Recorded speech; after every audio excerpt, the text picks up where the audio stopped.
TN election 2026 டிஎம்கேட alliance ஸ்ட்ராங்காக இருக்குது. கண்டிப்பாக அவங்க தான் ஜெயிக்க போகிறாங்க. There is no doubt at all. But what about opposition? Opposition பார்ட்டியும் சரியில்லை, ஆப்போசிஷன் லீடரும் நம்ம கிட்ட ஒன்றும் இல்லை. ஒரு B10 country or B10 state, beat any country. ஒரு ஸ்ட்ராங் ஆப்போசிஷன் பார்ட்டியும் நம்ம தேவை, ஸ்ட்ராங் ஆப்போசிஷன் லீடரும் நம்ம தேவை. தமிழ்நாட்டில் இதுக்கு முன்னாடி அது ஸ்ட்ராங்கர் ஆப்போசிஷன் லீடர் இருந்திருக்காங்க, பார்ட்டி இருந்துட்டு ஜெயலலிதா இருந்திருக்காங்க, கலைஞர் சார் இருந்திருக்காங்க, எல்லாருமே அப்படிதான் வந்திருக்கு. பட் இப்போ இருக்க சுச்சுவேஷனில் பார்த்தீங்கன்னா இல்லை. தமிழ்நாட்டில் பொறுத்தவரை ஸ்ட்ராங் லீடர்னா ஸ்டாலின் தான்.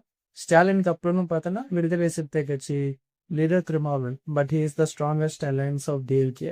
அவர் டிஎம்கே விட்டு வெளியேறமாட்டார். அதுக்கப்புறம் நம்ம பார்த்தோம்னா ஸ்ட்ராங்கஸ்ட் பார்ட்டின்னு பார்த்தோம்னா ADMK, which has been a to on no. அவன் கிளியர் கட்டாக தெரியும் பிஜேபி கூட கூட்டணி வச்சாலே கண்டிப்பாக ஜெயிக்க முடியாது. கிளியர் கட்டாக தெரிஞ்சுக்கிறோம். அவங்க போய் பிஜேபியோட கூட்டணி வச்சிருந்தோம், அங்கேயே அவங்க வந்து தோத்துட்டாங்க.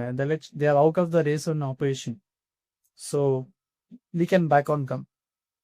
நெக்ஸ்ட் பார்த்தோம்னா என்டிகே சொல்லணும்னா நோ கமெண்ட்ஸ், சிம்பிளி லிஸ்ட். அவங்க ஜஸ்ட் ஒரு வந்தா அவங்கள மீம்ஸ்க்காக யூஸ் பண்ணலாம், லீம் கேபிடேட் யூஸ் பண்ணலாம், ஒரு ஃபன் ஆக்டிவிட்டிஸ் யூஸ் பண்ணலாம், சும்மா கோர் மெட்டீரியல் அப்பப்போ ஸ்ட்ரெஸ் பஸ்டர் மாதிரி யூஸ் பண்ணிக்கலாம். And next biggest thing is TVK நல்ல ஒரு ஸ்ட்ராங் ஆப்போசிஷன் பார்ட்டி தர முடியும். Vijay has a huge fan base in cinema. That is apart. Cinema is different, politics is different. But அவர் எல்லாத்துக்கும் தெரியும், is a known face to Tamil Nadu. So அதனால maybe அவர் ஆப்போசிஷனாக வந்திருக்கலாம். ஆனால் அவங்கள கெடுக்கிறதுக்கே அவர் ஃபேன்ஸும் இருக்காங்க, அவர் கட்சியில கூட ஆளும் இருக்காங்க. அவங்க கட்சியில் இருக்கிறவங்க மேபி கன்ஸ்ட்ரக்டிவாக கிரிட்டிசிசம் பண்ணாங்கன்னா DMK there will be a chance. But அவங்க criticism is totally utter nonsense. And அவங்க ஃபேன்ஸ்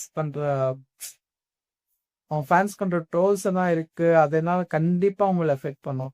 கண்டிப்பா அவங்க 2026 எலெக்ஷன்ல அது கண்டிப்பா எஃபெக்ட் பண்ணும்.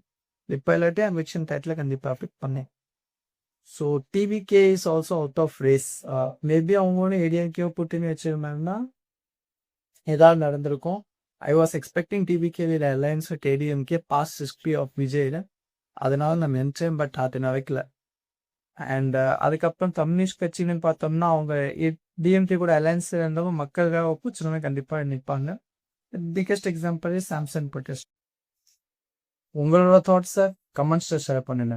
Let's have an healthy discussion.